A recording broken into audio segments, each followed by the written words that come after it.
शौर्य परंपरेचा शिवरायांचा वारसा पेशव्यांची शौर्यकथा अशीच एक तांत्रिक मुलासाठी मैत्रिणींनो, एक गाव होते जेव्हा पुणे हे मराठी साम्राज्याच्या वैभवाचे केंद्र होते.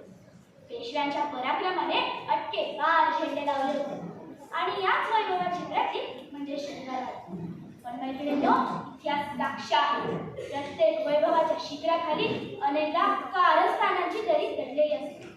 पहिले माधवराव पेशवे ते थोरले माधवराव पेशवे या पेशव्यांच्या काळात शनिवारवाड्याने स्वर्णकाळ पाहिला.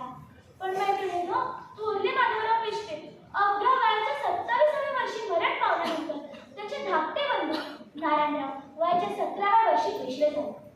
नारायणराव निरागस होते, अनुभवाने कमी होते. पेशवेपणाचा डंका वाजत असताना त्या वाड्यात एक भयान षड्यंत्राची विजय रोवली जात होती. राजकारणाच्या या क्रूर खेळाची नारायणरावांना जरा सुद्धा कल्पना नव्हती.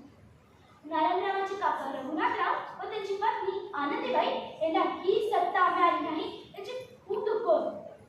सत्ता आणि महत्वाकांक्षा या दोन्ही गोष्टींनी त्यांच्या डोळ्यावर अशी कुठेतरी पट्टी बांधली होती जेणेकरून त्यांना आपल्या रक्ताची नाती दिसेनाशी झाली.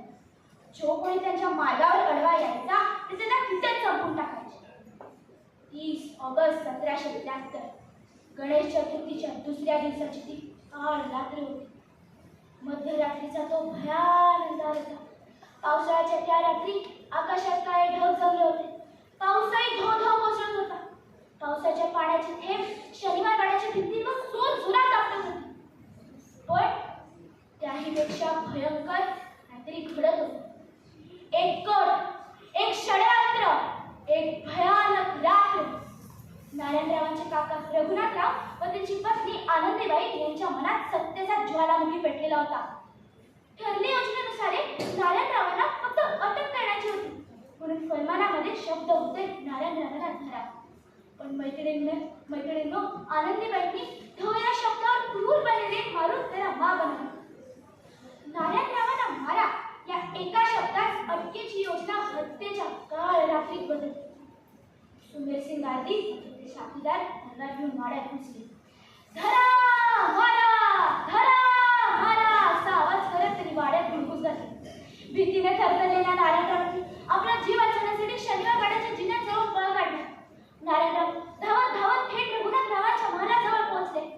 काका मला वाचवा, काका मला वाचवा, काका मला वाचवा. जीवाच्या आखंतेने ते ओरडत होते, मदत मागत होते. पण काकांनी काय दरवाजा उघडला नाही. सत्तेच्या लोभाने काकाचे हृदय कठोर झाले होते. त्या क्षणी त्यांना कुटण्याचे प्राण महत्वाचे वाटले नाही. त्या क्षणी गार्दींनी नारायणरावांना पकडले आणि कौलाची सीमा ओलांडत शनिवारवाड्याच्या पटांगणात त्याची निर्घृण हत्या केली. आणि उशक काळ होता होता ती काळ रात्र झाली. एका क्षणात पेशवाईच्या वैभवावर कलंक लागला. नारायणरावांची ती अर्थकिंकाळी काका मला वाचवा त्याच्या प्रत्येक पानावर कोरली गेली आहे. आणि नारायणरावांचे शेवटचे शब्द आजही शनिवारवाड्याच्या भिंतीतून गूढपणे ऐकू येतात असे लोक सांगतात. या हत्येमुळे केवळ पेशव्यांच्या घरातच नव्हे तर संपूर्ण मराठी साम्राज्यात मोठे वाद उठले. संपूर्ण पुणे शहरात शांतता आणि भीती पसरली होती. आणि अशा वेळी न्यायमूर्ती रामशास्त्री प्रभू यांनी या खुनाच्या प्रकरणाची अत्यंत कठोरपणे आणि निस्पृहपणे चौकशी केली आणि रघुनाथरावांना खुनाचा दोषी ठरवून त्यांना देहांत प्रायश्चित्त ही शिक्षा ठोठावली. धन्यवाद.